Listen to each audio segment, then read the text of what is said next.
The third example is the adenovirus. And the adenovirus was expressed in also a human cell line, a different one.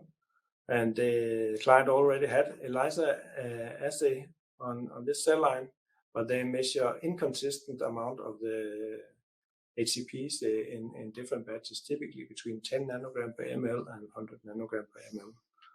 So the objective was, again, compare the HCP profiles between 3 GMP batches using the LC-MS method.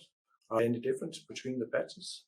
And then secondly, identify and quantify the viral proteins. Are all the viral proteins detected, and are the batches consistent in viral content? So here, again, anonymize the list of HCPs. We found 7 HCPs. The total amount of HCP is summarized in the bottom of the table. So you see nanogram per ml, around 50 nanogram per ml. And we compare 3 different batches, and they look quite consistent, perhaps with a little lower concentration in batch number C. So we both get the individual viral concentration and the total viral protein concentration.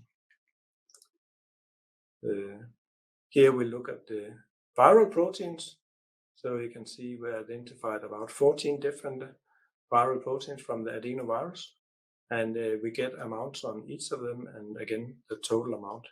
Again, you can see that for batch C, the viral amount is a little bit lower, and that might explain why the host cell protein amount was also lower for this batch. The alternative method that this client was using is the classical 1D SDS page. You can see an image on the slide as well. So here you would need to run the samples on the SDS page, do sensitive silver staining to detect only some of the proteins, and if you wanted to identify them, you had to cut them out and do LC-MS protein identification. So that's a very long and tiresome process where you don't get actual concentration of each protein. So the new method has a lot of advantages compared to the old method.